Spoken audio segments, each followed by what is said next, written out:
Alright, we are going to end the night. This is gonna be the last one. We're gonna end the night on a caddy video. This is definitely one you guys have recommended more than a few times. I get recommended like basically all the Crash Bandicoot videos, to be honest.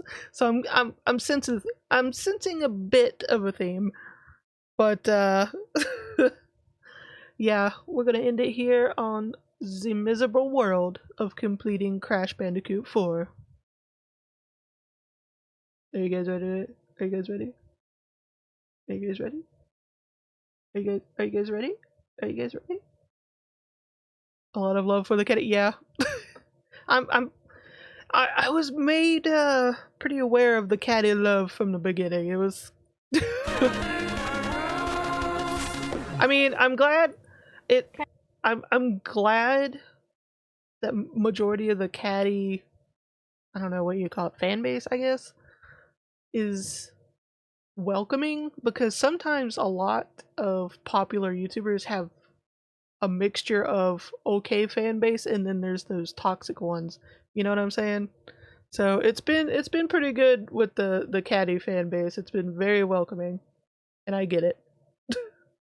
Also, will we have any indication of the neighbors in this one? Let's find out. Caddy, you need to play a game. It's time to make a video. I don't wanna. Same. I'm ill.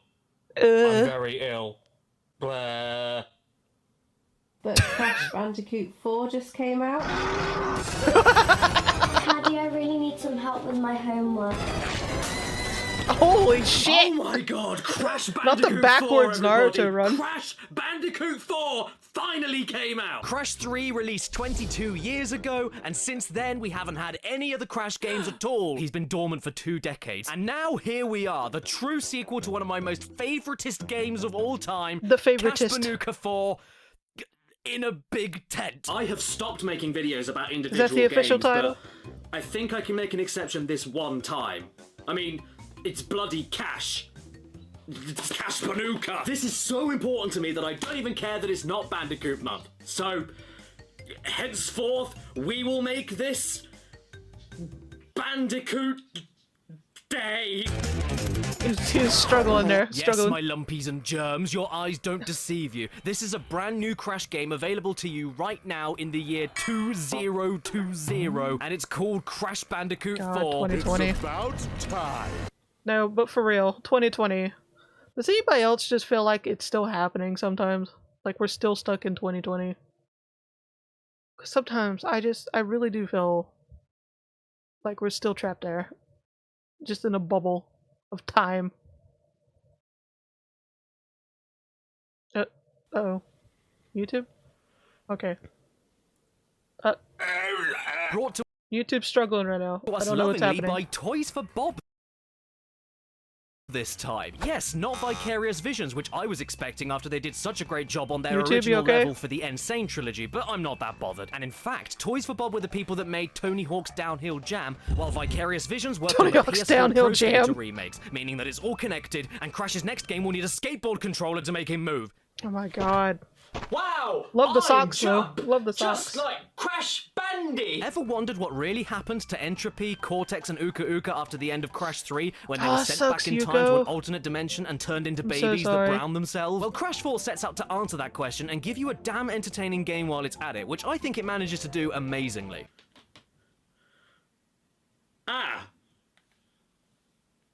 Where did that come from? But how does one follow on from the secret completionist ending of Crash 3? Well, that's easy. First of all, you age the bad guys by a few years to let them go slowly mad, and then kill off Uka Uka! Oh, well. Oh! So Uka Uka used all of his power to open a dimensional rift to get back to Insanity Island so that the baddies could get their revenge on our favourite orange rat. And when I say everyone's favourite, I really mean everyone, because even Crash himself is watching TV shows all about his own games like the narcissist he truly is. After Aku Aku senses there's something afoot, Crash and Coco are instructed to find and collect a new group of masks with reality-bending properties in order to use their powers to close the rifts and stop Cortex, Embryo, Engine, and Entropy from taking over the multiverse. And then later on, it turns out that that Entropy was planning on double-crossing Cortex from the very start due to his incompetence and his incontinence. So after Boss 3, Entropy actually enlists the help of his alternate dimension counterpart to take down Cortex and everybody else, which not only means Cortex and Crash team up to fight a common enemy just like in Twinsanity all over again, but also means that Entropy has a female version of him from another dimension, and I have never seen anyone so thirsty for someone else in my life. Crash Bandicoot 4. Entropy does himself. The bit of the plot I really enjoyed, though, was after Entropy and his wife are taken down, because Cortex then has a realization that nothing is stopping him from going back to 1996, before Crash 1 happened, and then convincing his younger self to stop creating Crash, and therefore never get defeated in the future. This story is a good time, and it can be pretty damn funny on occasion as well. I don't think it's as funny as Twinsanity or anything like that, but it gives you a lot more interaction between classic characters that aren't from these things, and there are a lot of cutscenes in the game, so I really do think it hit the mark with entertainment value. And once again, the highlight is obviously Cortex, who may not have as many memorable moments as he does in Twinsanity, but is performed brilliantly by Lex Lang and animated absolutely wonderfully. I cannot for the life of me get over this face right here. How much more cartoonishly evil could you possibly be? And sometimes it isn't even what Cortex says that's humorous, but that's pretty how he says cartoonishly it. evil. Bandicoots are en route. I must reach the spot. My favourite line from him, though, is here when he's laughing so much that he can barely control himself and almost breaks into song. And then there's this bit where he actually breaks into song, but turns into a teenager. Kill the Bandicoot, crush the Bandicoot, smash it! Anyway, this is a video game, Not the Kraken voice. There's more than a story here, so let's Alright, play Caddy, the game calm down. already. Oh, look! It's Spyro! Spyro's in this game, and he's all inflatable, like Ripto in Spyro 4. Does this mean we're getting a remake of Crash Purple? Crash Blow Purple. up dolls? Oh god. Sounds hot. And hey, check that out. They've even spelled crunch in magnetic letters on the fridge here. It's almost like that's referencing something from another Crash 4, but I don't know. I think I made that up. So let's get one thing straight before anything else. Is Crash 4 any good? Yes. Yes, it is. In fact, if you look at this game purely through the lens of its controls and level design, it's probably the best game of the entire Crash series, and an engaging platformer in general, even if you don't like Crash games. Everything you know and love about Crash, though, is here and accounted for. You've got a 3D linear corridor-based platforming game with boxes to break, Wumpa Fruit to collect for extra lives, bouncy boxes, occasional side-scrolling parts, TNT that detonates after 3 seconds when bouncing on them, nitro crates that explode when you touch them, Aku Aku masks for extra hit points and brief invincibility, bonus platforms, gems to collect, and hernias on your stomach Oh, from how much fuck. you'll scream. So No, none of that Caddy. is new or surprising, but everything else Not around the alien that baby. is. This level design here is easily the most Not the alien varied, baby. interesting, and challenging in the whole Crash series, with the dimension hopping story giving you so many different possibilities for visuals, enemy designs, and platforming tasks. You'll be seeing level design here that doesn't only require thought and split-second decision making, but that also has a great deal of flow, since you can see so much more of the level coming up than in any other game in the series, meaning you can pre-plan a lot of what you're going to do before running along, which keeps the pace going. Mix that in with the new abilities to swing on ropes and grind on rails, all Ratchet and Clank style, and you've got yourself a fast-paced and thoroughly enjoyable time, with any and all new gimmicks added in, not straying away from the core of Crash's platforming and box-breaking gameplay. I'd say Crash 4 is on the same level as the original Crash 1 in terms of has condensed anyone- and difficult platforming, but expanded and Has anyone here in the chat right now actually played Crash 4? Because I have not. At least, I don't think I have. I'm pretty sure I haven't. But yeah, anybody here play it? Anybody like it? Because I think the only latest Crash game I played was like the remake of 1 or something like that.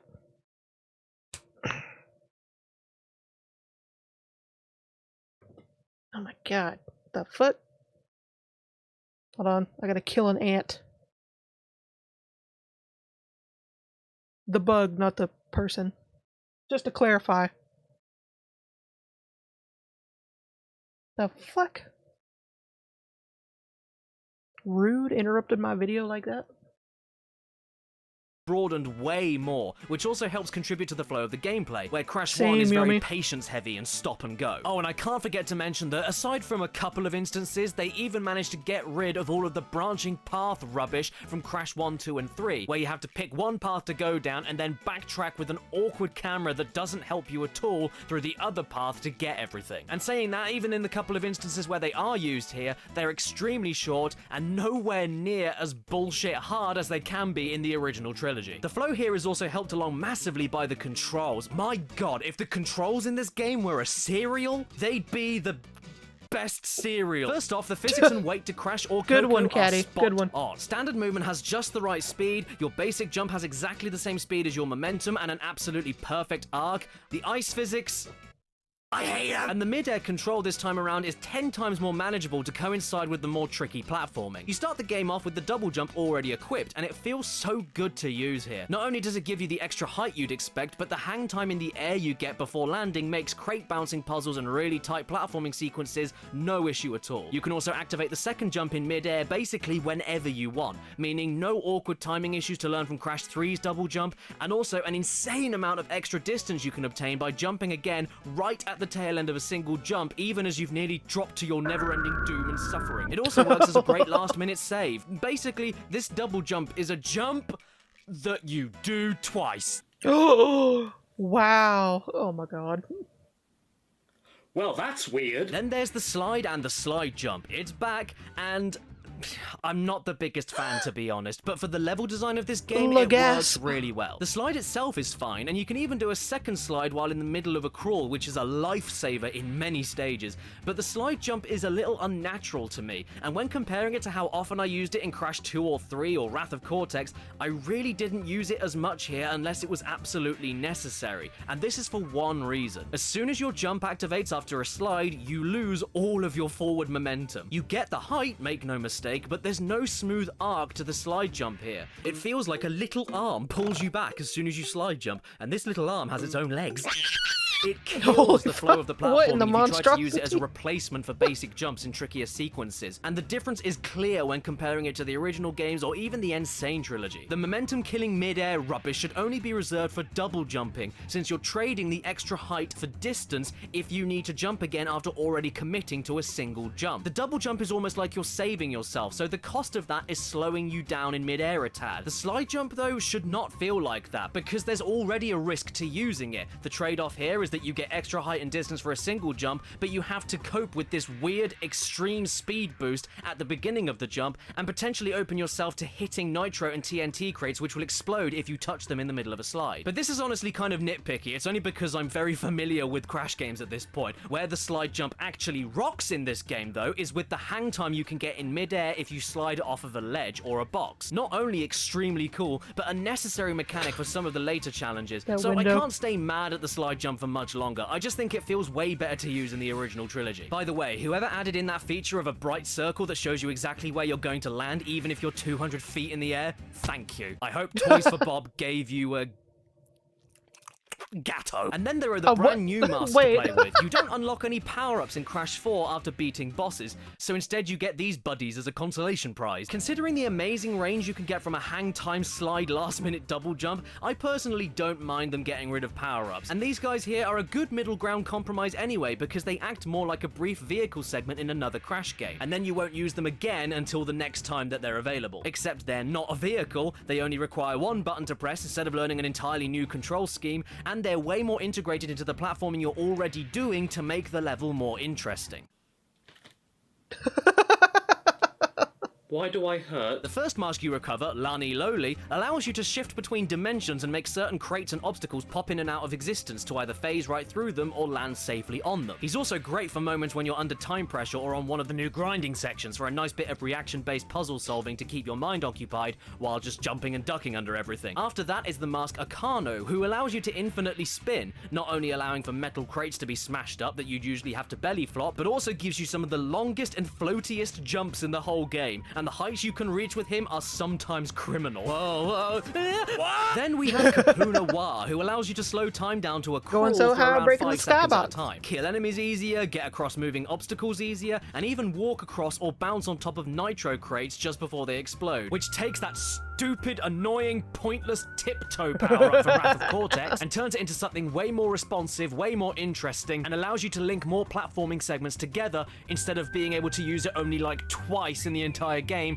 because you have to make sure that you tiptoe in a straight line on top of the row of nitro boxes because you can't even jump on top of the nitros even if you're holding the tiptoe button. It is so stupid. Honestly, she speaks for herself, and she pops in during some of the most tense platforming sequences in the whole game, making you feel like a superhero when using her correctly. And then finally is Ika Ika, the anti-gravity mask. Easily the hardest to get the hang of, but once you figure out you can flip gravity twice after you jump into the air, you can get away with some hysterically satisfying tricks using the momentum of Crash's weight and gravity hang time to your advantage. One of the best bits for me was at the tail end of the game in Cortex's castle though, when you have to go through one of the hardest damn segments in the entire game while the masks keep switching between each other trying to help you out. Once you remember what's coming up and remember how to use each mask every time a new one gets activated, this feels so good to get right. And above all, it feels totally natural, mostly due to the fact that you only need to hit one button to activate the mask powers in the first place. Like I said earlier, the flow in this game is second to none. In fact, while I'm on it, like my pills.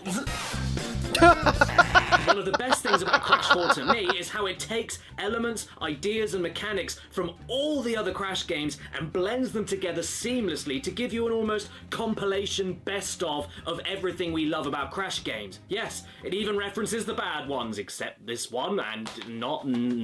You've got the overworld map with level-by-level progression, chase sequences, and tricky platforming from Crash 1, secret items awarded to you for not dying, jetboard riding in swamps, and animal riding from Crash 2, the time trial relics, excellent boss design, and super spin gliding on occasion from Crash 3, the 4 new masks introduced, longer levels, and ball rolling from Wrath of Cortex, the multiple playable characters, already unlocked double jump, grappling hook mechanic, separate hidden gems in each level, and brief bad guy team up from Twinsanity, the multiple unlockable costumes from Tag Team Racing, the choice to switch between Crash or Coco whenever you want like in the Insane trilogy, even Road to Nowhere from Crash 1 makes a return, which is everyone's favorite. But come on guys, it wasn't that hard in the original, and it still is not that hard now. Why are you all such a bunch of pants? Sure, I admit that I really miss the Crash 2 and 3 approach of having surprise level themes thrown together into each world and giving you the choice on which to go for in any order you want, but I don't care that much because I would do the levels in order anyway, and I'm willing to look at that style of progression as a callback both to Crash 1, where you do multiple levels one after the other in a similar theme, and to Twinsanity, where you do multiple stages in one specific location before moving on to the next one. And all of this isn't even going into the amounts of moments from regular stages where box placements copy other levels from the original trilogy, or the amount of different classic Crash boss attacks that were given new life or tweaked entirely for the better.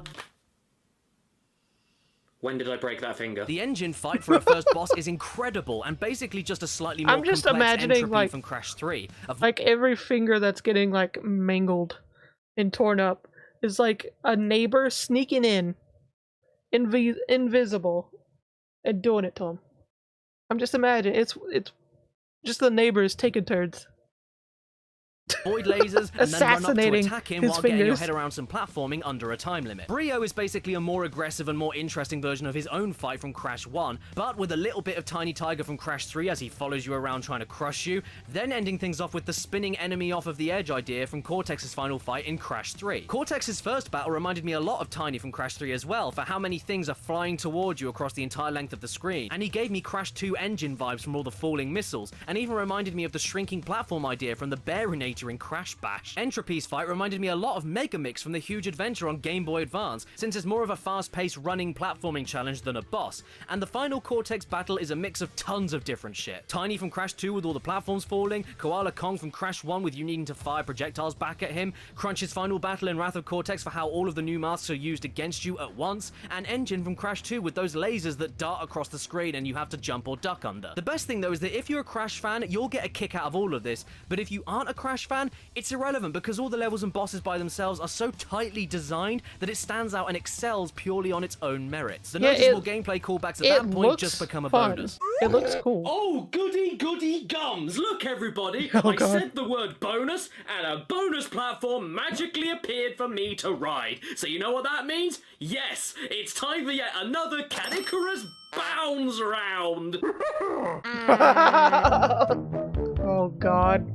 This video has been sponsored by Keeps. Hello, I'm Spons! And I know what Here you're we thinking go. every time you look at me. Damn, he could really do with some hair loss treatment. Well, luckily, Keeps has got me covered. The easiest way to prevent hair loss, which, believe it or not, affects 2 out of 3 males by the time they're 35. Bye-bye hair. And I may joke about it, but believe it or not, I've actually been using this stuff really recently to combat some of the hair loss around my fringe. As you can see, it's not as long or thick as the rest of me. YouTube is stressful, and I tend to kind of pull on those parts of my hair, hence my fringe issues. But I can at least stop pulling my hair out, knowing that I can order all the medication I need right to my door after getting an online consultation from a real doctor. Doctor, I've got a problem with my hair. Well, I think you should get Keeps because they have the only 2 FDA-approved hair loss products out there, but at the best prices possible.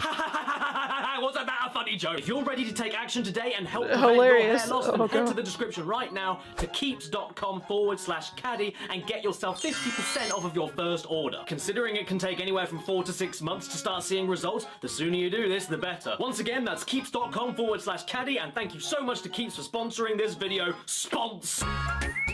Oh, God. Ah, yes, bonus levels. They're back. I was talking about bonus levels, wasn't I? And at the end of this bonus level, you may see Torna's mug slapped on a Cushing, but as you probably noticed, she looks a bit different in this game. It's because she's from another dimension though, so don't worry. If you're more into that than into that, you've now got both to choose from. You even get to play as her, which was a pretty awesome time if you ask me, even if she gets really pissed off with you if you want to replay a level. What the hell are you doing here? You want to go back to the beginning, or screw you? You want to go back? I don't want to go back. You can't force me to go back through that, you little pissy, pimply, potty piss. I wasn't a big fan of the hitbox on her spin kick. I think it was a little bit too high for my liking, but it reminded me too much of Coco's kick from Wrath of Cortex for me to care. And of course, you get the grappling hook, not only for the platforming, but for box breaking too. Okay, can we please address something quickly? I think we need to investigate the caterers that provided food for Toys for Bob, because I've got enough evidence here to prove that whoever did that laced their food with so much aphrodisiac, I'm surprised they didn't die of being hard. I mean, it isn't even bloody subtle. The adult references in this game are almost too many to mention, not just with Entropy potentially having fun with himself, but with everything else, from Torna's new design and camera angles that show her off, to even the names of costumes and levels. Marsupus Erectus, Booty Calls, He Blows, Mother Clucker, Ship Happens, Big Horn Energy, Rock Blocked, Booty Seeker, Persona, Crash Bandicoot knows what furries are, and he loves them. Toys for Bob?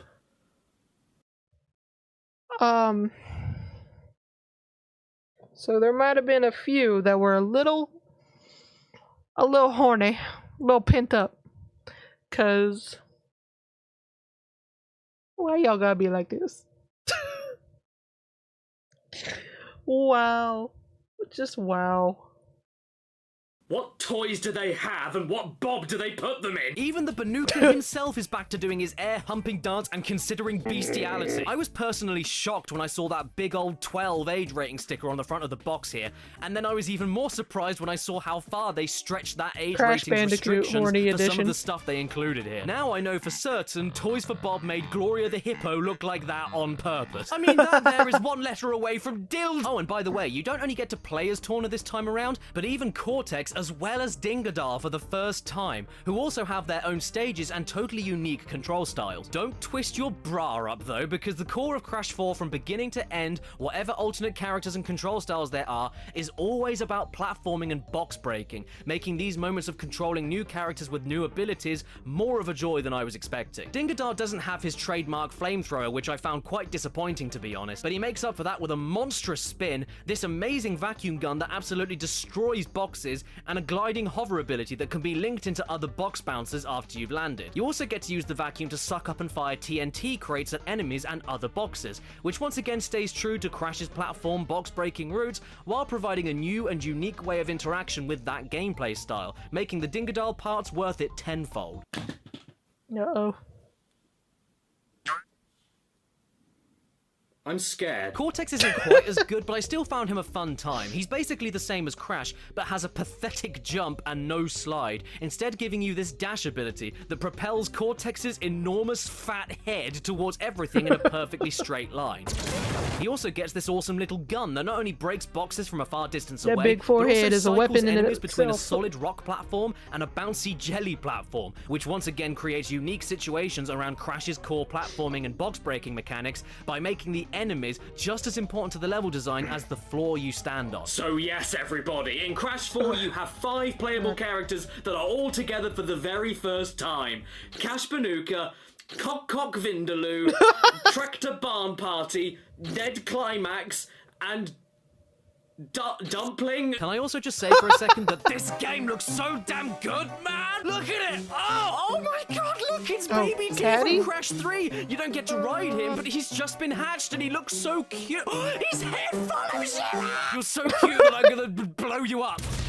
So I played this game on the PS4 Pro, and honest to God, I haven't been this impressed with a console 3D platformer's graphics in a long time. Caddy If be this was on fangirling PC, hard. obviously that's a different ballgame, but currently Crash 4 isn't. So the fact that we constantly have this much detail bursting at the seams, and draw distance is this massive, yet the game still runs at a smooth and consistent 60 FPS is incredible, even for the PS4 Pro, especially with the Insane Trilogy being locked to 30 FPS on the same console. I loved the look of this game from the second I saw it, then I started playing it and loved it even more, then I got to the Street Festival Mardi Gras stage and my lips were dried out. Look at the amount of shit going on here. Look at how vibrant and beautiful it is. And again, look at Gotta how get that smooth it's Crash running Bandicoot despite all of chapstick. it. Take the technicalities away for a second though, and you still have the most cartoonish and bounciest looking Crash game out there, with stuff you'd never expect to see, and creativity seeping out of every orifice, like the one in the back of your head.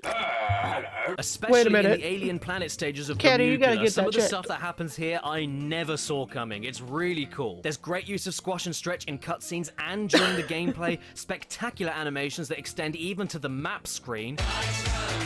And of course, there are the suitably adorable and expressive character designs, with that one character in particular getting the most drastic makeover that really accentuates certain parts of the body. And that is Dingodile. Look at this hulking mass. He grew up to be a big boy. He doesn't have that junk on his back anymore because he clearly stuck it right in his trunk. Look at him bounding off. What a chap. If the original plan of Naughty Dog all those years ago was to take the insanity of a Warner Brothers cartoon and adapt it into a 3D platformer, I'd say Crash 4 gets it the most correct. They even brought the death animations back. Well, damn. Oh. I put the wrong disc in. Not to mention, the references Not to older hostile. games and background details are absolutely everywhere, from Wrath of Cortex to Twin Sanity, and even the GBA games. Somebody had better call the chicken coop, because I've got all of their eggs. Even Nitrous Oxide makes an appearance in this game, the joke character that was deliberately terrible because Naughty Dog didn't care enough about Crash Team Racing's story became a mainstay, and he even has a picture of himself in his own bedroom, the prick. He looks like a fish. Oh god, I didn't need to know that Oxide had a wife. Do you think Oxide likes fish fingers? And let's be honest, God. who here didn't love this little Easter egg after you travel from one dimension to another towards the end of the game? I wish I could pay attention to all the details, honestly. Because I did. Oh yeah, I should probably mention that. I actually streamed the entirety of Crash 4 on my Twitch channel that you can find by clicking on the screen right now or below in the description. All I did was go from the start of the game to the end, but if you ever wanted to see some genuine live reactions of pure childlike adoration from me, those streams were the place to be. We're painting the level! What? Oh, yes, give me your ink, yes! If you haven't yet, consider giving my channel a follow. I stream 3 times a week, and I even upload every single stream I do onto my second channel, which is also linked on screen or in the description. It's worth your time, I Caddy promise, goes through because we so get up to much. stuff like this. Yeah, her handbrake on It's her new actually car pretty is weird for him basically to have You fun. can't even say, oh, it's a rod that looks a bit like a willy. No, it's a... It has the head, it has some shiny thing coming out the end. I know that there are some cultures that are really into that kind of thing. And speaking of things that look like dings, the game sounds great too. The voice acting is great stuff. I've already spoken praise for Lex Langer's Cortex, but the rest of the cast are fantastic too. And in Engine's case, he sounds way more nuts and robotic than he ever did in the Insane Trilogy. Backstage pass for you to get up close and personal. I mean, yeah, they only really duplicated the dude's voice and then pitched it up and pitched it down by a few semitones to give like a G major effect. Which is something anyone can do. But it's a massive improvement over this guy, Since our last encounter. who just sounds like a creepy uncle. All of the masks sound great too, Oh, as no. does Dingodile, who hasn't spoken this much in any Crash game before, but I welcome it because I've always loved him as a character and... Did Dingodile just cuss? Oh, my idiot! No! By Dingodile saying bollocks, that implies that in the world of Crash Bandicoot, all the characters have genitals. Dingodile? More like Dongodile? If anything, at this point all I'm Oh, doing is no. imagining what it would have been like if Crash 3 was rated a 12. Good day, mates. Dingo Dial's the name, and I had an anal prolapse. You've got to be careful though, Dingodile, because I think your voice actor forgets how to do an Australian accent sometimes. Got a feeling I'm not in the bayou no more. Then we have the soundtrack, which is not my favorite, to be honest. For how long I spent on this game, I thought that more of the soundtrack would sink in, but that didn't happen. Maybe I was concentrating too hard on everything else. There's way more moody and cinematic pieces here compared to the other Crash games that always relied on bouncy, upbeat, and unique melodies that were at the forefront of the action and not really a part of the atmosphere. Not to say it's bad here, I just think it doesn't have the same oomph or impact as other Crash games. It doesn't stand out, and lots of tracks blend together for me sometimes, especially with how much they rely on xylophones and marimbas. And for me, most of the best tracks of the game were just remixes of older tunes, like with all of Cortex's themes throughout the game.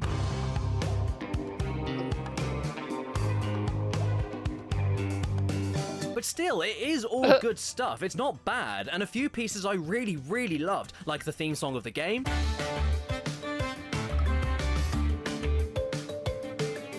then there's Hook, Line, and Sinker,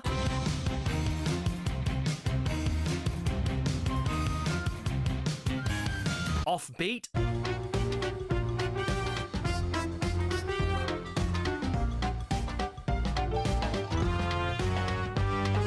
Snow Way Out,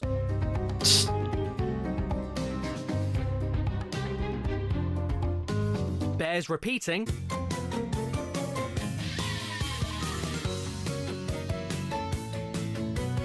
and my favorite track from the whole game, Out for Launch.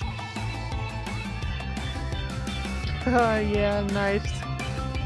I also found it really cool how the tracks were affected by the mask power-ups whenever you were allowed to use them, with Ika Ika reversing the current song, Akano speeding up the percussion and making it sound all stuttery, Kapuna Wa slowing the whole thing down, and Lani Loli adding this do love weird me a good, frangy reverby effect to make it sound like you're stuck in a Soundtrack tin from a can. video game. Although none of this can even remotely compete to the best track. I do love a good soundtrack from a game because sometimes they be hitting pretty hard, harder than some of the stuff that's coming out recently. Because it's like, I don't know, I'm just not vibing with a lot of the stuff coming out recently. It's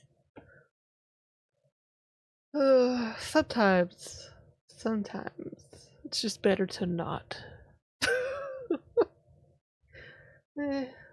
I'll stick to listening to indie artists on YouTube and soundtracks from video games.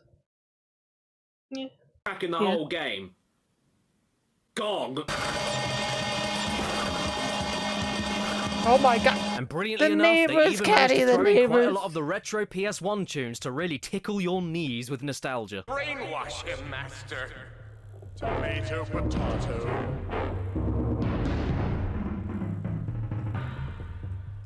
But when do you hear these Caddy. classic tunes in the game? Tunes. Why, in the flashback tape stages, of course. A new part of the Crash formula that I like to look at as a mix between Embryo and Cortex bonus routes in Crash 1, and the Crystals and No Death bonus platforms from Crash 2 and 3. Throughout all of the Crash and Coco stages, at some point you'll run across a VHS tape to collect. This is now becoming a pattern. They're absolutely impossible to miss, hence the crystal comparison I made. But the caveat is that to grab this tape, you need to reach that point of the level without dying a single time. To start with, this is absolutely no issue at all. The first few tapes in the game pop up like less than a third into a stage, but as the game goes on, they appear later and later and later, to the point where they're practically at the very end of the stage. Personally though, I think you should try going after them, not only because it adds a little bit more length to the game, but because you also unlock some new levels to play, the flashback levels in the hub world, which are these extremely cool stages that put you in the world of taped VHSs from Cortex and Brio's original experiments with Crash and Coco before they escaped his castle. You get some great dialogue in the background, great PS1 music to jam to, tons of background details. And then this is where I bring up the Cortex and Embryo bonus stages from Crash 1 comparison, because the difficulty spike with these is immense. The tapes provide you with some of the strictest jumps I've ever played in a 3D platformer, and that's even when you aren't going for all the boxes in order to get the platinum medals for each of them. But rarely is it ever unfair. They're almost puzzle levels in how they're designed, so patience and persistence is the name of the game, mixed in with a little bit of trial and error, but not too much. There's even multiplayer in the game, but Jesus, this is no Crash Bash 2. It isn't even Crash Bash 1. All you get to do is 2 mini-games involving you passing the same controller around, where you either break boxes in a combo until you hit a checkpoint, or race as fast as you can until you hit a checkpoint. And you swap the controller with another player every time you hit a checkpoint and you beat their previous score. Great. But hey, at least it netted me my platinum trophy. Not sure if you noticed or not, but Crash 4 Yeah, is that huge, doesn't sound and like I a- haven't even mentioned all of it yet. Not only do you have great 38 multiplayer. levels to get through with all of the characters, 5 bosses, and the 21 flashback tapes to complete, but you even have the time trial relics from Crash 3 making a triumphant return for all of those 38 levels. And once you beat Embryo in Boss 2, you then unlock what the game likes to call inverted mode, where every single level, including bosses, is flipped horizontally and given a brand new art style that changes for every single world. And just like that, without so much as a decent build-up or a good video editor that knows what he's doing, all of a sudden, Crash 4 becomes one of the worst games I've ever played. Ow! That's 7 fingers now! You didn't even let me finish! It becomes one of the worst games I've ever played if you're going for completion. Oh, 8 fingers now. Okay, so, in order for you to complete Well- Cash Banuka 4, one of the things you have to do is go for the gems in every level. Going for gems is the bread and butter of nearly every platforming Crash game ever since Crash 2 hit the shelves, and they're where you're going to get the most enjoyment and challenge in most of the games, if you ask me. You see, Crash has had a bit of an issue ever since the second game when it comes to difficulty and length. The games are usually way too easy and way too short if you're just going from the start to the end without going for any optional things. But if you choose to go the extra mile for 100% in the older games, you didn't only get a smattering of extra hidden stages, So you last also one's got yourself an Scratch. extremely cool hidden ending that was the true I still conclusion need to to the play game. Crash Bandicoot 2, the Jack and 3, Daxter Wrath of games. Cortex, Huge Adventure, Entranced, Insane Trilogy, the highest rated Crash games that everyone loves work in this exact way. Yes, even that one which no one likes. The difference though is that the jump in difficulty from playing casually to completionist in those games is like going from easy mode to hard mode. It's challenging in places but completely doable with patience. It's not too long and arduous and feels satisfying to complete because the extra challenge and the optional parts are a nice change of pace to test your reflexes. Whereas with Crash 4, the change in difficulty from casual to completionist is like going from easy mode to you will be a wrinkly old corpse before you finish this. So check this out. There are 6 Fucking hell. gems in every stage. 6 gems to get in all 38 stages, totaling up to 228. You get 3 gems for finding 80% of all the Wumpa Fruit in the stage, 1 gem for breaking all the boxes, 1 gem for dying 3 times or less, and 1 gem for just finding it, but it's extremely well hidden. Personally, I'm fine with this setup because most of these gems add a little bit of depth for a new mainline Crash game set 22 years after the last one, and I particularly enjoyed the hidden gem inclusion because of how creative and devious they could be placed, and it taught me to explore the stages in newer ways I never thought would be possible in a Crash game. It felt very good to get all of them, and finding them off screen by using the camera function was a great time sink. Most of them have good hints and clues without being outright obvious too, so I'd love to see these come back in a future game. Oh, what's that? Ah, secret! Ha ha ha! I'm smarter than you, game. I'm smarter than I died. And then there's the Wumpa Fruit gems, which I also really liked, since they add more value to the Nice Wumpa one, Fruit Caddy. aside Nice from just one. being fodder for extra lives. And to be honest, if you're playing in modern mode, you don't have extra lives anyway, so it's good that the Wumpa Fruit are good for something. And the extra details of not being able to spin Wumpa Fruit away, or have all of the crate Wumpa Fruit automatically fly to your inventory after you spin or bounce on them, made these gems much easier and way more satisfying to get. The gems you collect also give you some nifty stuff to unlock, including a secret ending that I'm sure every Crash fan will get a kick out of. And with my favorite inclusion, they even net you some new costumes for Crash and Coco depending on which of the level's gems you obtain. My favorite skins of which being Willy the Wombat, because holy shit, this is potentially what Crash could have been from the very beginning if Naughty Dog didn't can the idea. And then there's Fake Engine, Crash 3's biker jacket, Artist Coco, Retro Skin, Dinosaur, Monsieur, Helena Bonham Carter, Crash Bandicoot, Elton John, Paper Mario and the Origami King, and Tina Turner. Oh, and special my shout out God. to the balloon costume as well. Not only because it looks hilarious and is named after a bad toilet trip, but also because if you get killed by spikes, you get a unique death animation.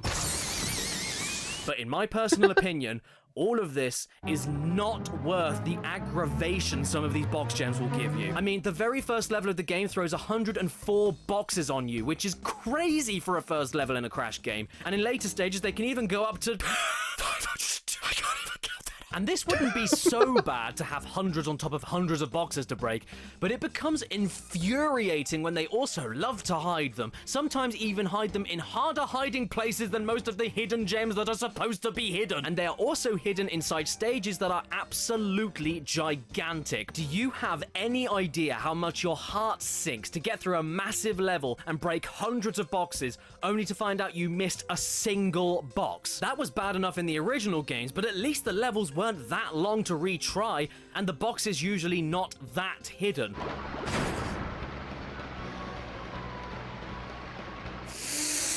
But here, it's basically that single impossible hidden box from Cold Hard Crash, but with multiple boxes in every level that can sometimes last you up to 15 minutes on each try, many of which are absolutely impossible to see without total guesswork. Yeah, sure, most of the off-screen boxes you can just assume are hidden on top of stacks of other boxes, so make sure you bounce on top of them whenever the hell you possibly can. But either way, they went absolute... Where there was secrets, but it's like you didn't really have a chance to find what you were supposed to find in the first place. It was like mostly because of bad camera angles or it was just something blocking it, and sometimes it was just guesswork.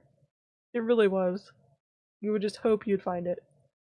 Loopy-loo stuck in the loo with these boxes. Oh my god, Caddy. I'm not wet. The third level of this game is called A Real Grind, because they know exactly what they did here. You even get a new skin for beating the final boss, which is just the Bandicoots in a body cast. Like, they know exactly what's going on here. Whether you like it or not, you will have to pay attention to every minuscule crevice of the level design here. I mean, the game does look spectacular, so a part of me thinks they wanted you to spend as much time as possible looking at everything they included. But still, it just gets outright unfair in multiple places, like in the level Off Balance, where after multiple replays, I just kept missing 2 crates and could not find them for the life of me. And then after I looked it up, I discovered they are in some of the dumbest locations I've ever seen for any item in any game I've ever played. Can you even see it now that it's on screen? Like, one of these boxes is invisible enough already, but even after you jump towards it, it still blends into the background. I tried to play the entire game without looking anything up. I really did. But this was one of the times I gave up and had to. I mean, how are you supposed to figure that out? Like, Same what applies the to fuck? the hidden gems, where I managed to find 36 of them entirely by myself, which I am proud of.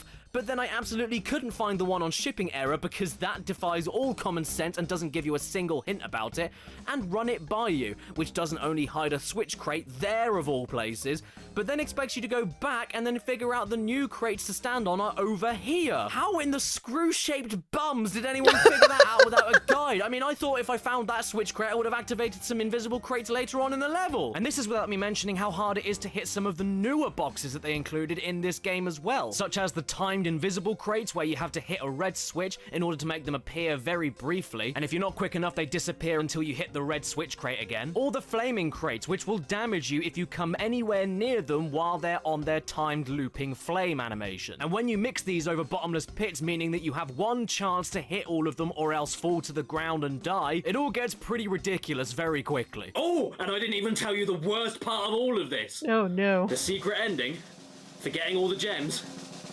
requires another 228 gems. Wait, what? You need 456 gems Wow. for another.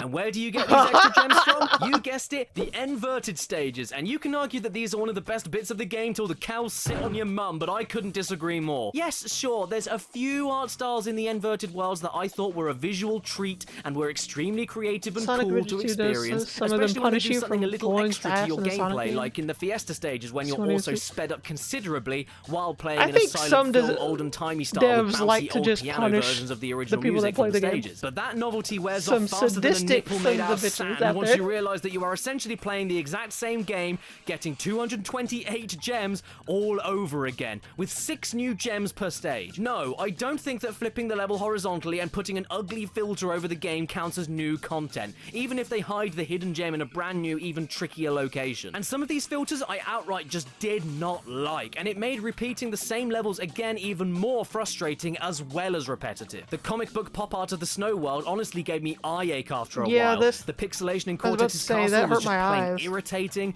The scratchy pencil look of the prehistoric world made every collectible blend into the background, making me miss boxes more often, meaning even more replays of the same stage I already completed regularly. And the water effect in the food dimension was the absolute worst, since you don't only get a constantly distorted and sickening warping screen, but you also have to trudge through water physics. Did you ever want to replay the same stage, but slower? Getting every optional collectible in the other Crash platformers for new levels and a new ending is an important part of the experience, because like I said earlier, going the extra distance was never that ridiculous of an ask in terms of difficulty and the time it takes. In fact, I think it makes the adventure more worth it, because going from the beginning to the end is just not enough. But the fact is, even if you were an absolute pro at Crash 4 and could get every single gem all in your first attempt of every stage, you would still need to play each stage completely twice over, for no discernible reason other than padding for the sake of getting everything. And then one last time for the time trial relic, but I'm getting ahead of myself here. Crash 4 is massive enough as it is, so what do the inverted stages do except double the gem total to 456 for artificial length?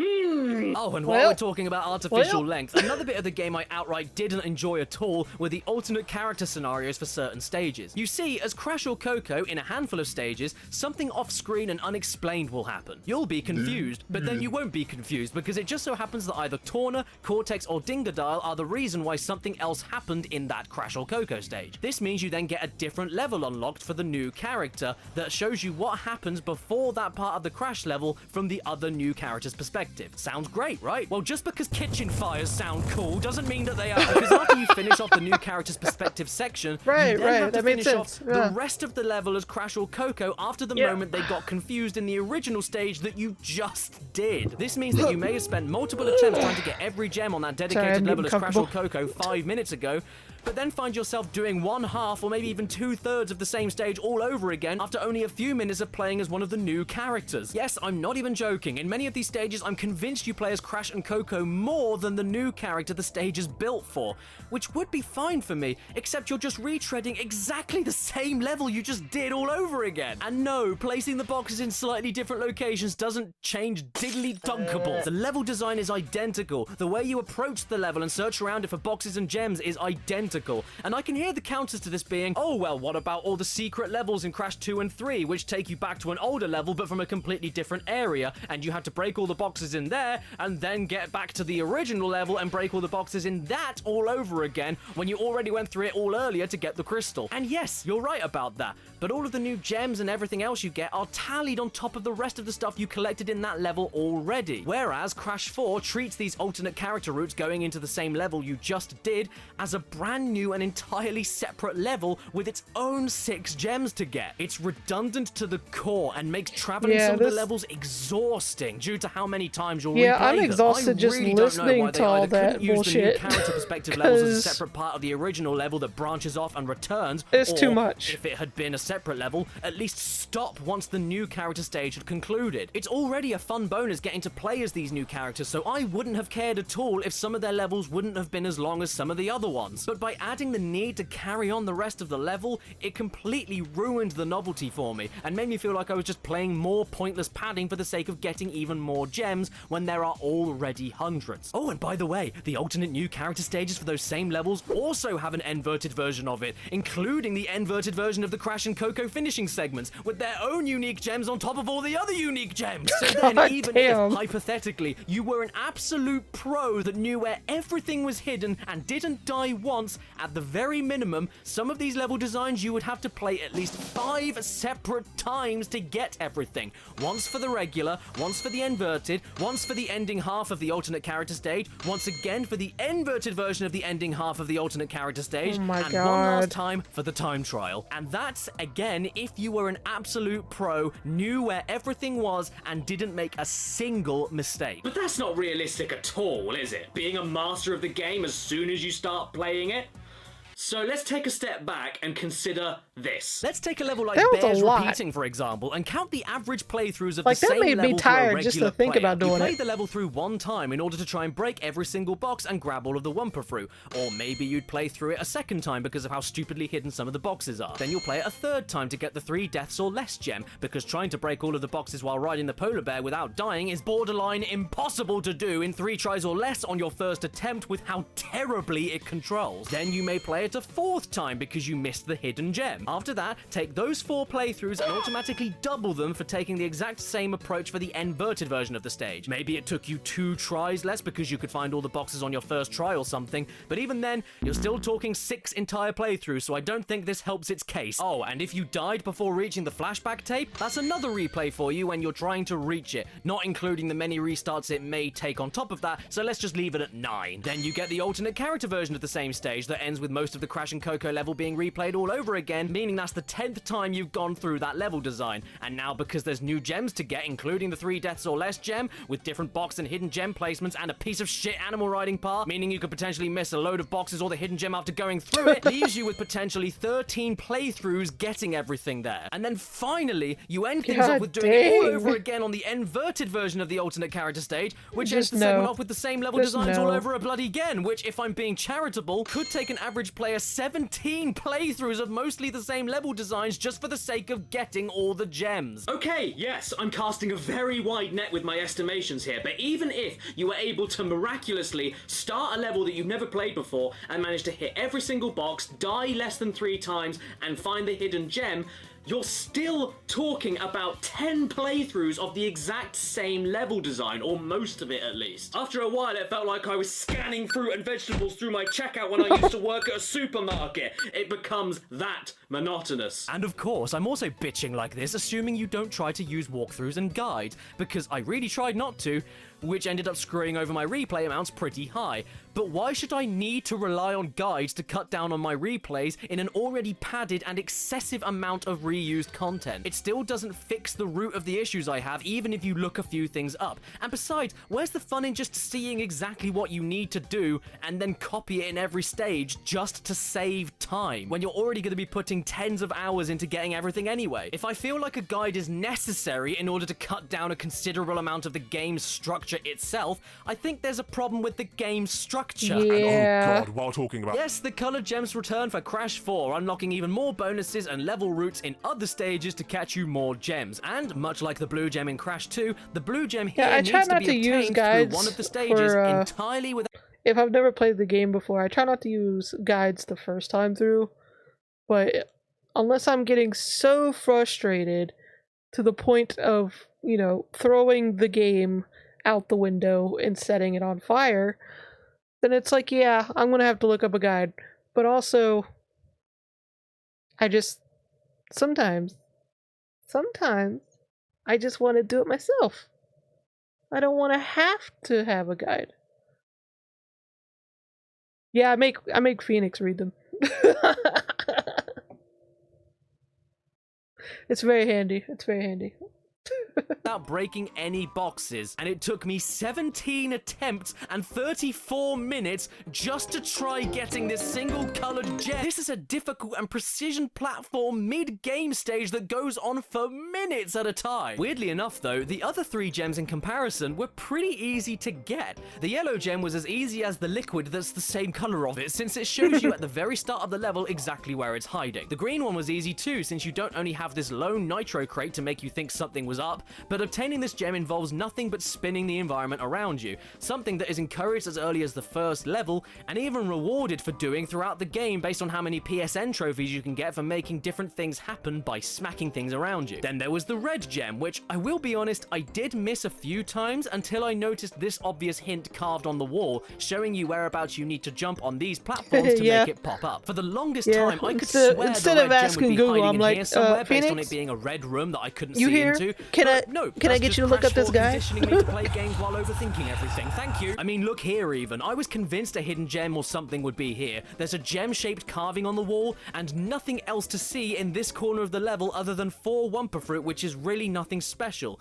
But no, I was wrong again. In fact, most of the time, the hidden gems in particular will not be where you expect them to be, and you will look like a right dangly as you jump around nothing trying to figure it out. But if you just go against your logical platforming brain for a second every so often, you may end up getting lucky. Like right here with the hidden gem in the inverted version of Dragging On. I heard horror stories about how I definitely need to look this one up and I'd go insane trying to find it by myself, but nope, I got it on my first go around. I noticed it in the background right over there. I just have the best eyes. Oh my god, while we're on the inverted stages again, I got a lot of the hidden gems entirely by myself, even when they got a little bit tricky. Alright, but I dangly. had no choice but to look up around 8 of them for fear of ending up in a coma. There was this one that was completely hidden in a part of the decoration, with 0 hints in an area that 99% of the time would have had an invisible wall blocking it off. Then there was this one that is so off-screen that even the camera doesn't give you a single whiff of anything being down there, when usually the game is very fair with doing that if you use the camera. Then there was this one in one of the grinding sections towards the end game.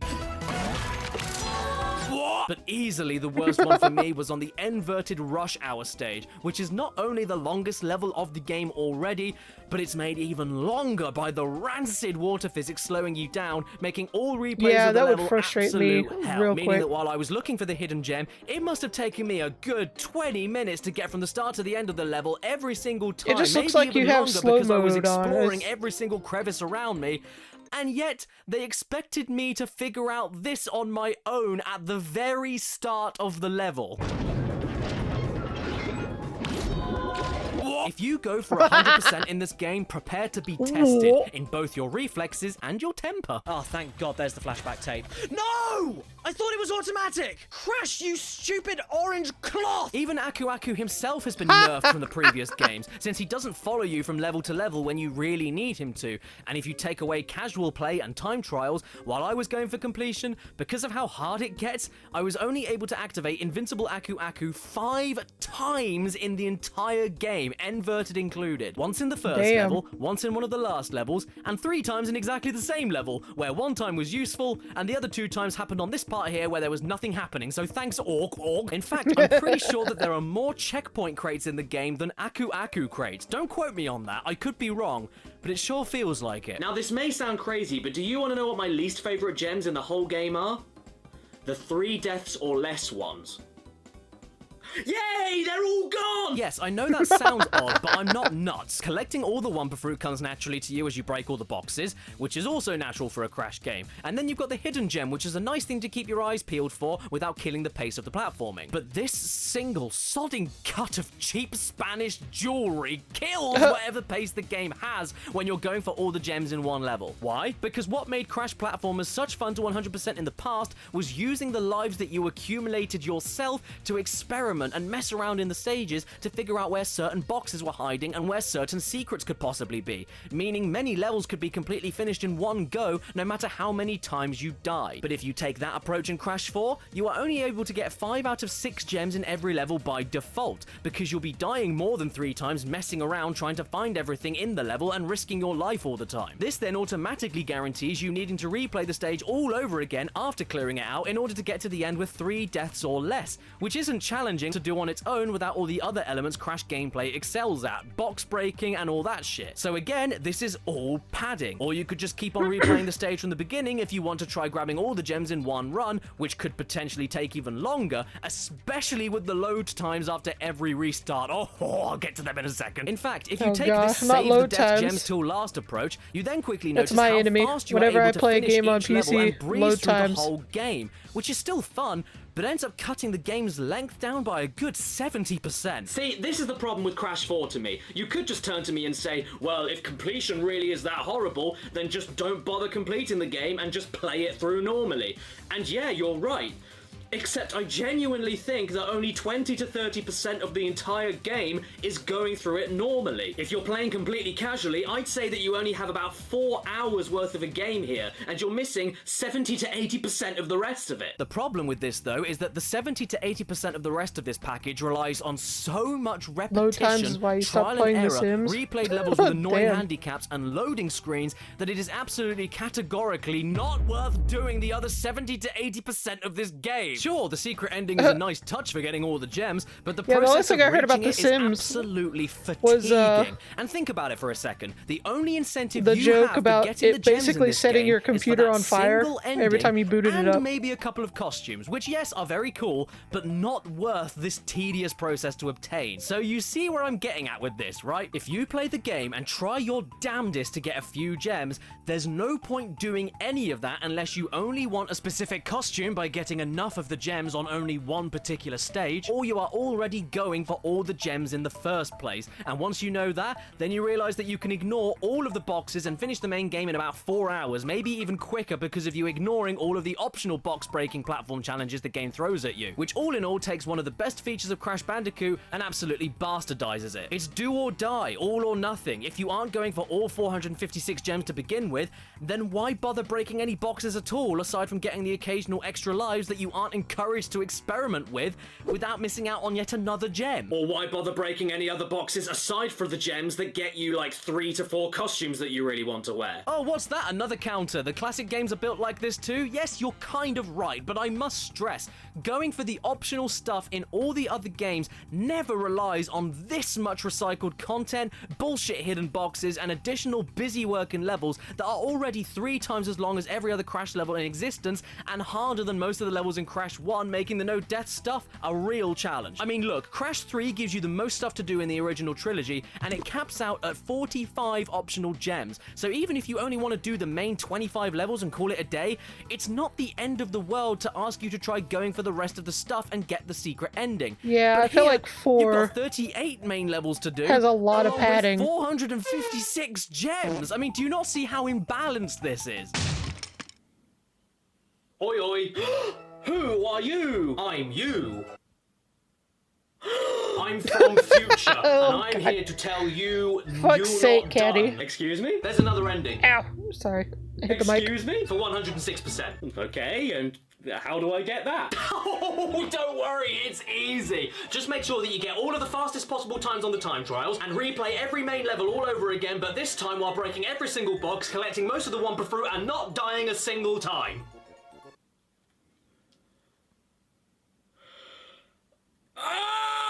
Bye.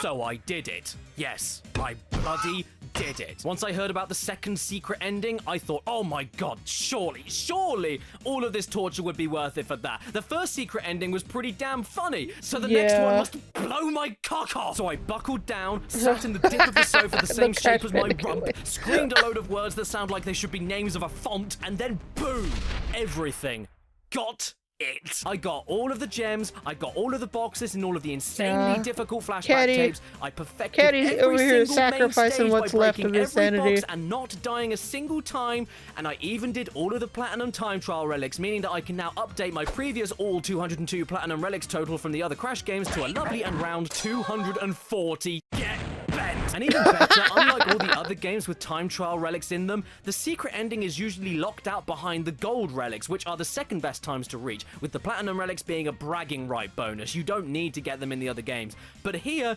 the ending is locked behind the platinum relics, which if you've seen my video about them, you would know are sometimes close to impossible to grab. Platinum relics are now compulsory for progression. They expect the world from you. But I did it. Somehow, I goddamn did it. And do you want to know how long that took me? You are not reading that wrong. To complete this game, my it God. took me 68 hours and 28 minutes, which angers me to my very soul because they could have at least made it 69. You want to know why I didn't upload anything in October? This game is why. Blame Toys for Bob. It took me nearly 70 hours to complete a Crash Bandicoot game. I don't care how good the main game is, this is a joke. An over-excessive and utterly cruel joke. This is Cash Banuka, all not that padding Skyrim. and for oh, and what? by the way, yes, this is my save file. Don't ask me why I called it nib. It felt like the right thing to do at the time. So I'm going to start a new file, which I'm going to call... Nib. Good old Nib. To put this in perspective, when I got the Insane Trilogy on my Switch, it took me a total of 22 hours to 100% and grab every Platinum Relic in all of the games together. Sure, I'm way more familiar with those games, but I don't think 46 hours worth more familiar, and that's 3 games in a pack versus 1 single game. I spent 68 hours going through the same stages multiple times from start to end, over and over and over again, trying to do them perfectly in one shot.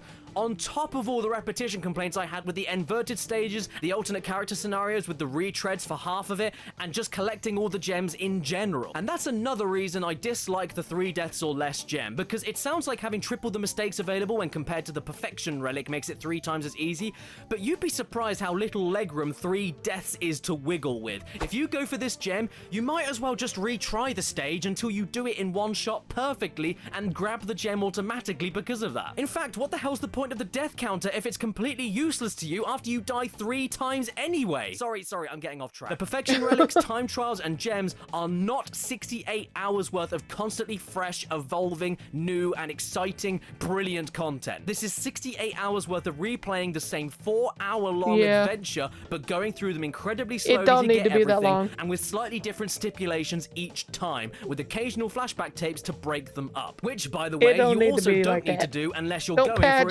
secret ending. So if you're playing casually, I guess you can ignore them too. And it's not only how... I think this is one of those things where it's like for some reason, like, I don't know, because there's stupid people out there that think if a game is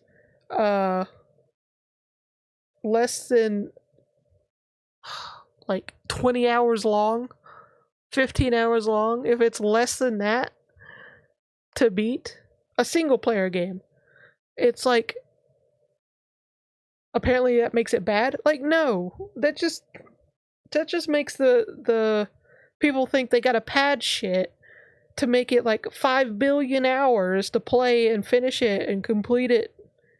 And no, we don't be needing that. We don't. I think he said, did he say like 4 or so hours to complete the main game? I don't know if that counts as side stuff. I don't know. Long it takes that's the problem. It's how difficult it is to get the Time Trial Platinum Relics and the Perfection Relics that ruined my sanity by the final 20-hour stretch. Luckily, you only get the Time Trial Relics on the main versions of the 38 stages, and the Perfection Relics are only needed 1 time on either the inverted or regular 38 stages. But it's still bonkers. The Perfection Relics in particular are absolutely diabolical. Yeah, in fact, I they're enjoy games that without the abolical, which leaves you with but you'd think after it so many depends on if replays of the same it's a stages game that that's it wouldn't meant be as to hard be to do them a again certain while being amount of able to length. smash every single box, collect 80% of the Wumpa Fruit, and never die once. But you'd be surprised how often a brilliant run is absolutely squandered, either by a careless mistake or by something totally out of your control. And that Like is when you sometimes- start to resent everything about Crash 4's ridiculous completion request. I was Oh my god, Caddy. But yeah, it's like sometimes with some of these games out here, the padding is so obvious and like they're trying to stretch it out for no apparent reason. I feel like it's one of those moments where I want to tell them, it's like, this could have been an email. You're dragging this out. This could have been an email. Like, there was no reason for this much padding and bullshit. No reason. Because, you know how some games, like, for side quests, they usually like to just basically copy and paste that shit in every level of a game, where the side quests are the most they're just so boring, so unneeded, add nothing to the story or the game itself, and they copy and paste that shit just to add on time. It's so fucking annoying. I hate it. I hate it. Final Fantasy 16 had a main quest that should have been a side quest. Damn. Damn. Waiting for that. What do I mean by out of control? Well, here's some examples. There's a new mechanic in the game where by standing perfectly still, Crash or Coco do a low Stops the spin in story order to do to a break fetch boxes quest? trapped Oh my underneath God. TNT and Nitro without setting them off. Sounds great, right? Well, how do you feel about going for You're a either no-death fetching 100% bullshit run, or and every so escorting often the game bullshit? just doesn't let it work? And this different shaped spin doesn't attack anything above his head. Check it out. Best new feature added in, I think, for a fourth game in the And it's for series mid. that didn't Yeah, work. that's that. her Or maybe name. it just doesn't work multiple times throughout the game. But if I can at least give it an I hate this mechanic. Then there's the times where you jump on an arrow crate to hit a box, then bounce again to make sure there isn't anything else hidden, and... Where's the flashback tape? There was this moment here where I got stuck in a TNT crate and couldn't move left, right, or even jump out. Thank you for the 12 Banukas. Here we are with Banukas of our... I'm stuck! I'm stuck! What the... How does double jump being stuck by absolutely nothing sound The to last you? second panic and anger. Or how about jumps just randomly happening in midair when you're riding an animal? Or how about when you're jumping in between squashing obstacles and not getting squashed by the thing landing on you, but just dying from touching the top obstacle? Oh, and maybe again. I mean, at least every so often, silly buggery like this can happen. Yeah! Party! Let's get down! Crash is up! He's up! And he's not coming down! And the odds of success can tip in your favor ever so slightly, like when you bounce on certain nitrate crates accidentally whenever they decide to randomly jump up themselves. I don't know how the that happened. But those tiny bits of joy mean nothing to the grand scheme of things. Listen, Crash 4, if you expect perfection from me when going for these things, that's fine, I can cope with that. But then I expect perfection from you, because this is just unfair. And then, of course, there's the issue with concentrating so hard on not dying that you end up forgetting where every single sodding hidden box is, which will tear you apart in so many stages, particularly when you are one box away from perfection and have to do it all over again.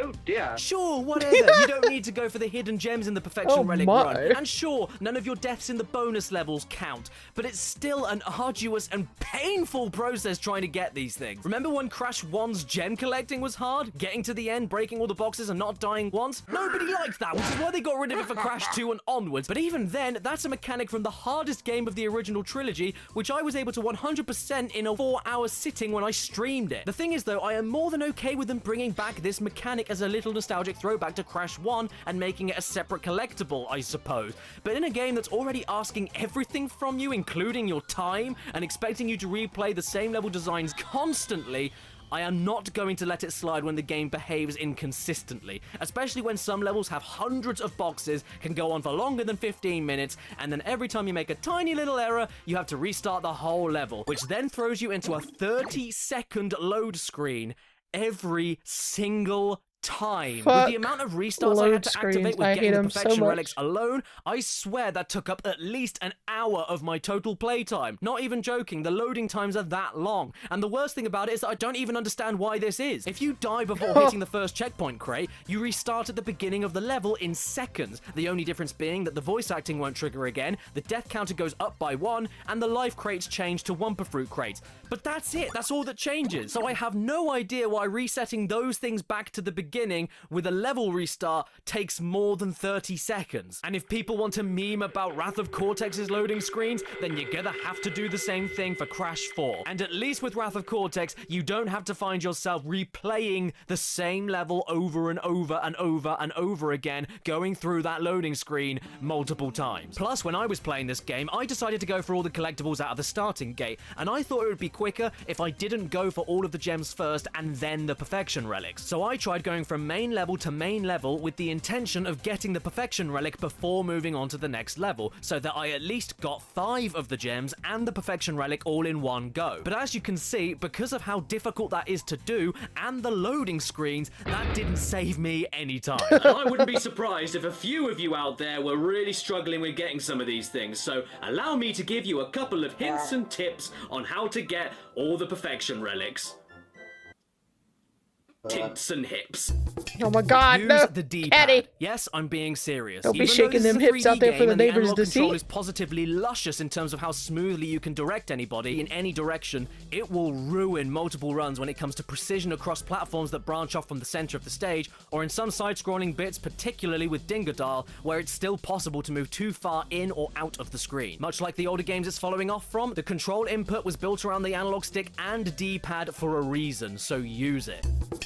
When you use any wall runs, for the love of God, don't touch any buttons other than spins or jumps. It feels very unnatural, I understand, but holding forward while on these bits, or pressing the direction towards the other area you want to jump towards, will more often than not completely cancel out the automatic system in place that makes you run along these things to begin with. So just focus on jumping and spinning, and you'll be golden. Most of the time. Trust single jumps. I'm gonna go out of my way and say right now that this is the best single jump in any Crash game. It's perfect. The arc, the height, the distance, and more importantly, the speed. You lose absolutely no running speed when you use it, and many platforming moments require you to make quick jumps over perilous situations, often with explosives that you can't stick around for, and you'll find that you don't physically have enough time to be more accurate with a double jump between each platform jump because of how much momentum it kills. So get used to using single jumps. Learn to be confident with it. Trust where it's going to take you, and that will help you out a ton, especially in the time trials. Don't bring a duck. Use the camera panning feature on the right stick every second you can. So many of those awful hidden boxes are completely off screen and only visible when you start looking around your immediate just vicinity out here with giving the right those hip stick. thrusts. It's easily one of the most useful features of the game, and if Shaking you're that scouring the booty. level top to bottom looking for things anyway, Giving a free then show to stopping them and using neighbors. the camera will not slow you down anymore. You'll find things in places you never even thought to look. Learn how TNT crates work. What I mean by that, though, is learn how you can use them to your advantage. For instance, in Dingodile stages, if you grab a TNT and launch it at something, the explosion caused from the TNT that you threw doesn't harm you. Other explosions do, so be careful about that, but the one that you threw yourself never hurts you no matter how close to you it explodes. Also, in the Crash and Coco stages, you can slide and therefore slide jump off from the top of TNT crates now, assuming that you're already walking on top of them. Yes, active or not, it doesn't matter. You can slide on top of TNT now, so do it. And finally, do yourself a favor and mute the voices. Every time you restart a stage when you're going for the perfection relic, all the voice clips trigger all over again in the same places. And there are only so many times you can hear Dingodile say, What am I, a bandicoot? or Torna say, Hawaii! Not Hawaii. before it starts making you hate existence, and it'll make you worse at the stage that you're already trying to perfect. You may be wondering what the hardest stages in the whole game for me were, though. And if you weren't, tough, because I wrote them down, and you're going to sit there and listen to me whine for another few minutes with a mini top 5, and I'm going to cry. Okay, Caddy, This okay. level is only difficult Whatever to you perfect need, for Caddy, one whatever you damn need. reason. The very ending segment where you switch control to Crash or Coco and then platform across boxes falling out of a plane in one of the worst parts of the game. There's floating physics to work with, along with your movement speed changing every time you jump, tiny platforms to land on by a pixel's worth of accuracy, and you can't go back if you miss a crate. It's an auto-scroller. You try getting through the same relatively okay Cortex stage 5 million times, only to make it to the final 20 seconds and lose it all because of a ridiculously stupidly hard bit. It's maddening. I also love the battery low Balance is a warning. nasty little stage, even though I do love the Akano Mask Super Spin power-up, because trying to keep control of it around all the explosive crates is very irritating, and some of the jumps they expect you to pull off are really picky. Mix that in with some wall running parts, which sometimes don't work how you'd like them to, and of course, the worst hidden boxes in all of Crash Bandicoot, and you had me replaying this for perfection multiple times before looking up what the hell I was even doing wrong. Jetboard Jetty is a nightmare, not because of the platforming, that's relatively okay, but because it's a pretty long level, has a hard colored gem platform route to complete with boxes to break, and gives you access to the jet board, which has some pretty slippery controls when trying to be accurate all around this nonsense coming at you. Oh, and on top of that, the only mini-boss in the game happens here. And sure, she isn't that hard, but she's at the very end of the level, and you fight her on the jet board, which can sometimes not go quite as planned. If you were expecting me to mention the jetboard sections from the swamp stages because of how uncontrollably fast you go downhill, making the boxes a bitch to break in one go without dying, well, no, I'm not gonna put it there because I found my own little trick to do right here. Yeah, sure, it's a cheat, but I did this for a total of maybe 2 minutes in the 68 hours I played, so I think I got away with it. Yeah, I think that's fine. I think that's fine. Repeating. Bears repeating. This single level took me 1 hour and 7 minutes to perfect complete. Not because of the platforming, though it can get pretty tense at times, but because of the bloody bumbling bear. This thing controls like ass. It's way too loose and sways way too far whenever you so much as tap left or right. And I can work with this, except when they stack up the crates in 4s, and if you aren't pixel perfect, and I'm not even joking, pixel perfect, you could hit 1, 2, or even 3 out of the 4 crates in what feels like a game of chance every single time. But this wouldn't be a problem if you were looking to get the box gem while dying as much as possible, because you just need to keep dying to reset to the last checkpoint if you miss a box, like in Crash 2 or 3. But then that doesn't only mean you redoing the stage over again by default to get the 3 deaths or less gem later, but you also can't do that on a perfect relic run anyway. If you get through the whole platforming stage, including the bonus platform, and then this happens on the first load of boxes in the bear section, which doesn't make any sense at all, do you think restarting to the beginning sounds fun or fair? In fact, consider this a joint second, because Crash Landed has exactly the same problems with the fat slug with legs, except there, the level is twice as long and gives you a difficult colored gem route on top of that with its own boxes to break. Again, if you demand perfection from me, game, I demand perfection from you, and this isn't perfection. Yeah, and there's even a perfect relic you need to get on a Torna stage called Building Bridges, which forces you to finish off the rest of the Crash portion of the level by riding the bear all over again and missing the box and starting at the beginning. Damn it! Yeah. Toxic tunnels. Toxic tunnels couldn't be more appropriately named if it had tried. It made me toxic. If my loved ones came close to me, they got radiation poisoning. Getting the perfect relic in this stage is one of the most miserable experiences I've had in any platformer. You get given the second to last level of the game and one of the hardest levels in the game that goes on forever, that also has the hardest optional route that needs all 4 colored gems to access, which then goes on 4 times longer than any other difficult optional routes, with their own boxes to break. And then, after around 2 hours of attempts, 2 hours, I made it to the end, finally, and I missed 2 boxes. Guess where they were? Hidden off to the back and the side of one of these parts of the colored gem route. Screw this level, I hate it. Oh. What? You were expecting Cortex Castle to pop up somewhere here? Well, no. I didn't have any trouble with Cortex Castle at all. It really isn't that hard, guys. I'm sorry. I mean, I agree. It's hell on your first time through, but once you know what to expect, it's really not that bad. Just mix patience with logic, don't panic, and remember the game is based around momentum and flow, then you'll be naturally reacting to everything thrown at you perfectly fine. Just be confident, trust where your jumps are gonna land you. In fact, dare I say it's extremely satisfying and the best bit of the game? Getting the perfect relic here took me 13 minutes. I'm not kidding. No, I'm not trying to make myself sound good. It took me 13 minutes. And what helps out a ton is how it's actually one of the shortest levels in the game, so any mistakes don't take 15 minutes for you to get back to where you were. Yes, I didn't even need to look at where the hidden gem was, because when I got here, I looked up and saw this TNT crate and realized that if I needed to get the box gem, it made no sense not being able to reach it from here. So in a guess, I jumped onto this laser barrier, which moved me over, so I jumped on the TNT and saw the final boxes, got the hidden gem, and shazam. This game changes how you look at secret design in platformers, and that genuinely is one of the best things about it to me. Wait a second, did I just go positive right there? Oh, you go naughty. Can't be nice because we're still not done. Platinum time trials, are they hard? Absolutely. Are they the worst part of the game? Absolutely not. I admit I feel more negatively about them since they were the last thing I did in this game and I'd already put 60 plus hours into it when I got here, but like I said in my 202 Platinum Relics video, I have no problem with these and I don't see them as pointless retreads of already existing stages. stages purely because you play the stage in a completely different way from every other time you've gone in. Pick the correct boxes to break, ignore the rest, go as fast as you can, take as many shortcuts as possible, take loads of risks. They're fast-paced and fresh challenges that add a nice bit of spice to the already existing stages. Don't get me wrong, I was replaying these stages for the 50th time after getting everything else in the game, and I had to do many restarts during my attempts. Honestly, but this was easily I feel the least tired just frustrating part of the listening game to me, and the to only the thing abridged worth version revisiting of the all the stages for bullshit without he's making done. them all overstay their welcome. It doesn't always play ball though, like with the hitboxes on Cortex's gun, which gets mega annoying when you're trying to rush, or Cortex's jump, weirdly enough, none of which I think is your fault if you ask me, along with these swings in toxic tunnels vanishing and reappearing at totally random times in the middle of my runs, and TNT crates glitching around the sky during Dingadar stages.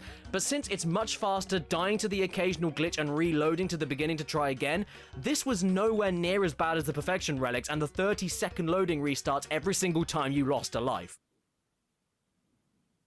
But then they had to balls that up too! With the addition of a new ability you can unlock after beating the final boss in casual play, a triple spin, which is the poor man's hybrid of the Death Tornado spin and the Crash Dash boots from Crash 3. You see, instead of just giving you an ability to run faster, or give you an ability to spam square for a super spin, Toys for Bob just threw their hands into the air, said, "You have mail," and added this system in where you had to tap spin 3 times consecutively in a specific rhythm to get a speed boost. You need to do this throughout the entire stage, whenever it's possible, and the aggravation this mechanic will cause you is enough to make you yell, Wow, this is pretty difficult. you will accidentally hit explosives you didn't mean to, accidentally hit the square button consecutively at the incorrect rhythm and lose the speed boosts.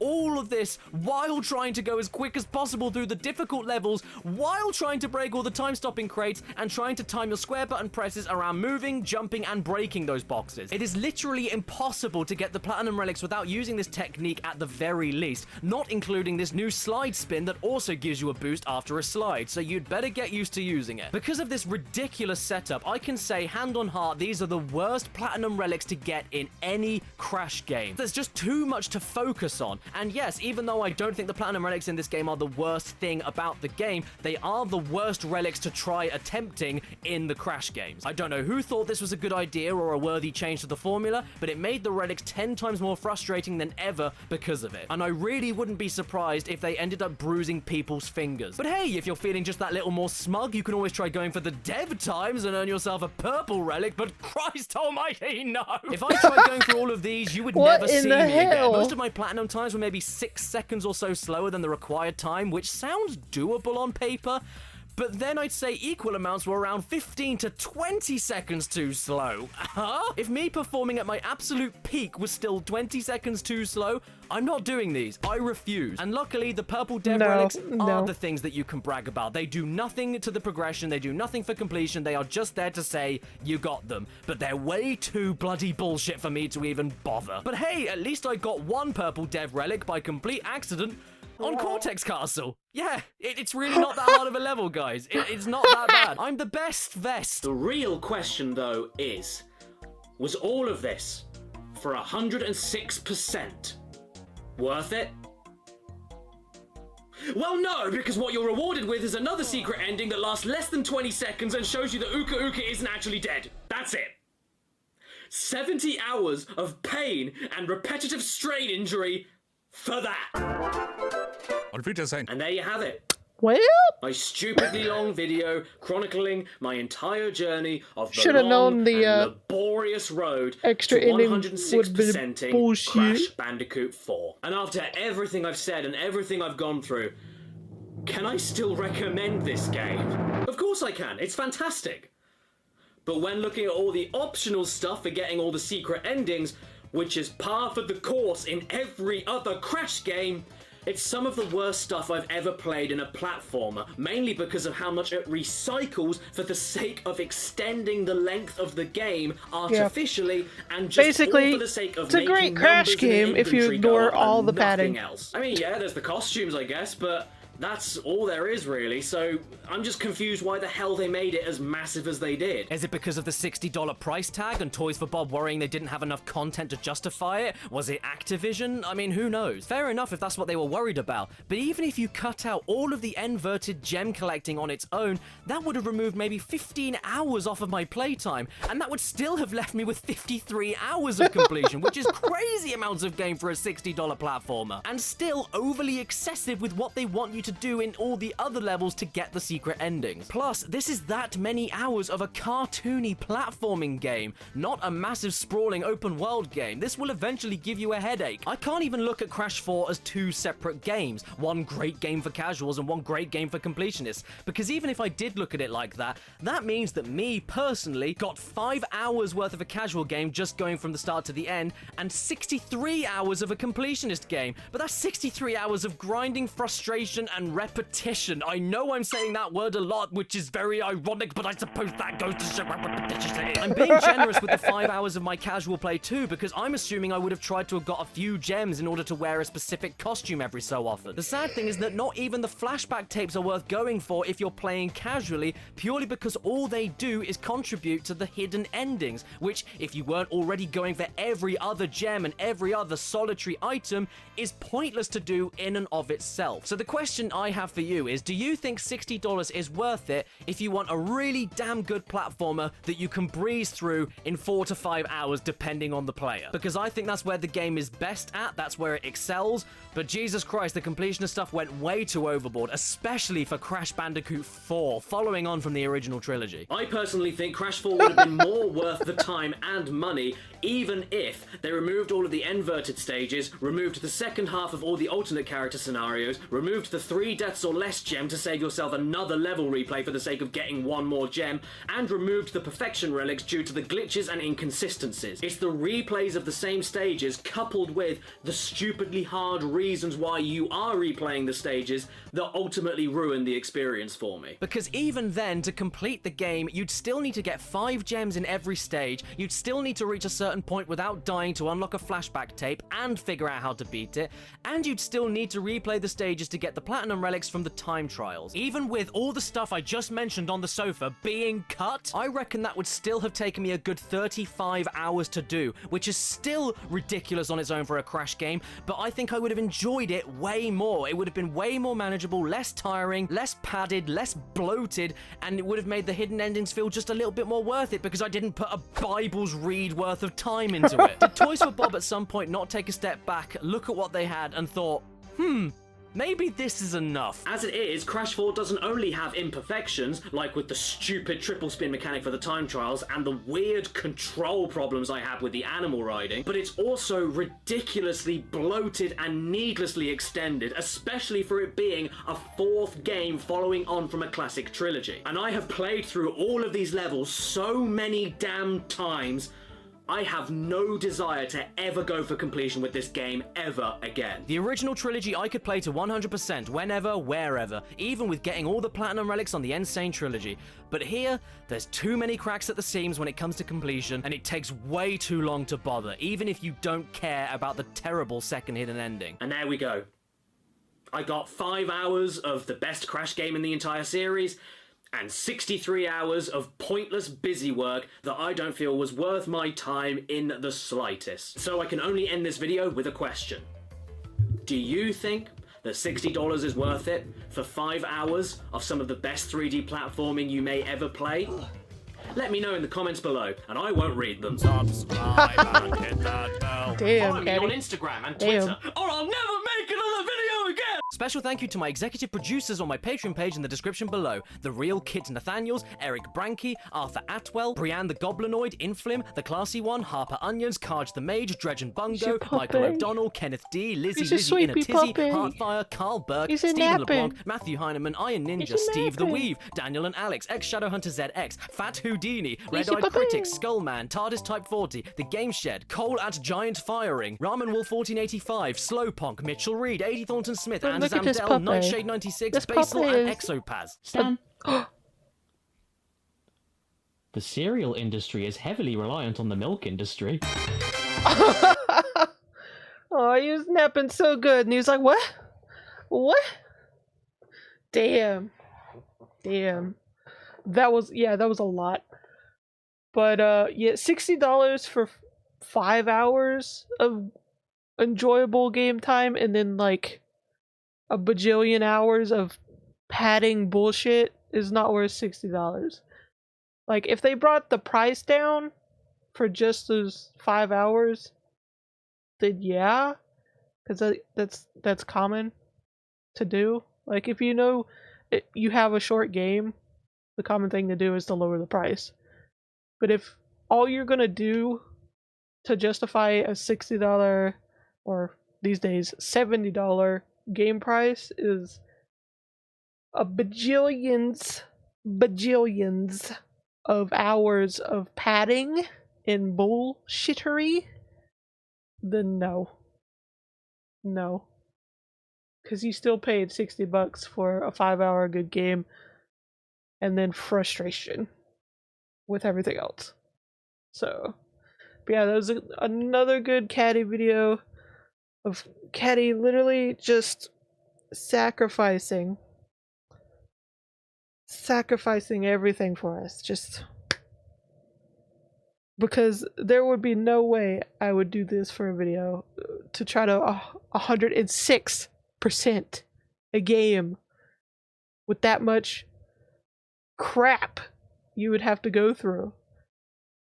Like I've said before, if I'm going to platinum a game or get all the achievements and bullshittery that you can collect in a game, I would have to be so in love with that game. Like it would have to be more than mild interest. I would have to be in love with that game for it to be worth it. Otherwise, no thank you. But yeah, another good one from Caddy. He was swinging those hips for the neighbors though. He was swinging those hips for the neighbors.